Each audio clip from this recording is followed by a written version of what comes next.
We scholars, this is a battle. There are many versions that have been used and blessed by God. We loved in the old days the King James because it's so close to the Hebrew. I still love the King James. However, there are many readings now from the Scrolls and the Septuagint and elsewhere that have come up since the King James. And so we have then been using the Revised Standard Version. You see, what the Revised Standard Version does, it retains the majestic wording of the King James, and yet it gives us some of these readings from the scrolls.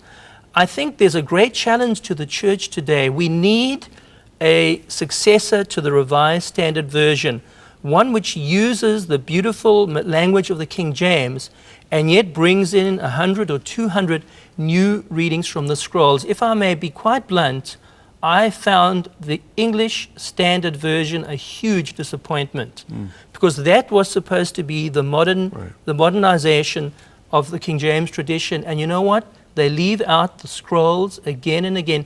They only use the Masoretic text. What about the New International Version? Do they use the New International Version is actually very good. They use the scrolls quite a lot. Yeah. So you see, the issue is this. For the Jew, it's easy. If you're Jewish, the Masoretic text is the Word of God. For the Christian, it's not so simple. For what is the Word of God in the original? Is it the Masoretic text? Is it the Greek?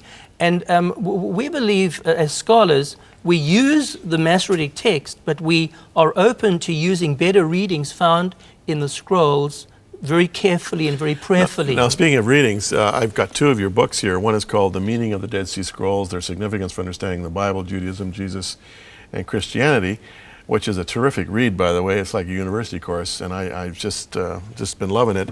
But the other one is called The Dead Sea Scrolls Bible, the oldest known Bible translated for the first time into English. Are people getting onto this? Are they enjoying this? Well, you know, Jim, that's actually been a bestseller. Really? I don't know the figures, but between the hardcover and the softcover, I think it's sold over 50,000 copies. You see, people are vitally interested to know what do the Bible scrolls have to say in relation to my Bible. Let me just give you an example. Yeah. If you were to take the biblical scrolls, put them all together, and say, how do they relate to our Bible? Now, there's no New Testament in the scrolls.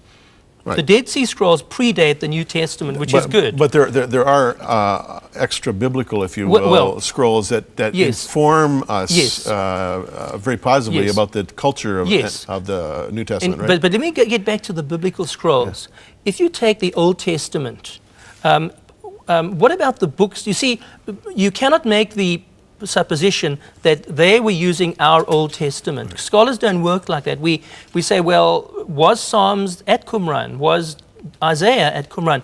And when we count them all up, we find that every one of the Old Testament books are there, except one. In fact, just until recently, I had to say until two, we didn't have any copies of Nehemiah. But just recently, Nehemiah has been offered on the black market. It's not officially bought yet, but Nehemiah, I know the text, the first Nehemiah scroll has come to light. So Nehemiah has been found. But there's one book that was not found at Qumran, and that is Esther. Yeah. And I believe it was deliberate. Why? Well, many people would say, well, Esther's the book that leaves out the name of God. Right. But that's not the reason. You see, Esther introduces a new festival called Purim at the end of the book to celebrate the escape of the Jewish people from persecution by the wicked Haman. Jews know this, of course. Well, Purim is a late festival. If we look at the Qumran texts, the calendar texts, it turns out that they only like the festivals of Moses, like Passover and the Day of Atonement and so on. They objected to Esther because it introduces a new festival. They did not like the book of Esther. Not because it was about a woman? Well, no. But you know, even the rabbis, we know, as we look through history, they debated about Esther. Esther almost didn't make it in. Song of Songs almost never made it into our Bible. Which surprised me because these Qumran guys, these Essenes, had a pretty dim view of women and a pretty low view, I think, of sex. And yet the Song of Songs is there.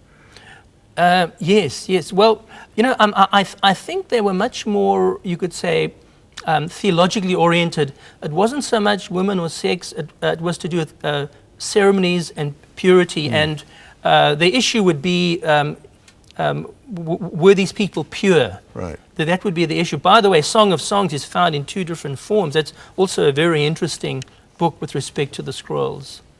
About a minute left, Dr. Flint. You're immersed in this stuff. I mean, you've done your PhD in the Psalms and in the scrolls. You write about it. You're a best-selling author about it. The Canadian government is supporting you in Trinity Western and what you're doing. Are there any surprises for you as you continue your study? Or have you pretty much got it cased? I think the surprises are just beginning. I came into Dead Sea Scrolls because this was new material, this was new territory. I found many surprises in the biblical scrolls. I've shared with you a few examples. I think by the time our work is finished, there will be about 500 examples in the biblical scrolls where we have a better reading. And many of those will come back into modern Bibles. Nevertheless, the biblical scrolls confirm the reliability of the scriptures that we have. Right. The one other thing I would mention is that I've been amazed at how the Dead Sea Scrolls resonate with modern people. Where I've been in many of the exhibits all over North America, people come not by the tens but by the hundreds of thousands. Did you know that in San Diego in 2007, 400,000 people came to see the scrolls? In Ottawa, it was almost 200,000. I do believe that hundreds of thousands of people will be coming to Toronto. It's like a rock concert. It sure the scrolls is. are the superstars of our time. One last thing, if I might just say, we live in times of bad economic news and serious developments. I think that the scrolls have come to Canada at this time to cheer up the nation. Hey. This is a shot in the arm for Canada, and I think people should rise up and rejoice that the scrolls have come. Yeah, and get down to the ROM, the Royal Ontario Museum. It's called Words That Change the World, and you can log on to their website there, rom.on.ca/scrolls. And if you want to type in the Crossroads name, you'll actually get a discount on your tickets. It's really worthwhile. It's something that you must see. It may be a once-in-a-lifetime opportunity. Don't miss it. Dr. Peter Flint, thanks for coming our way. We got to have you back, and I think we will.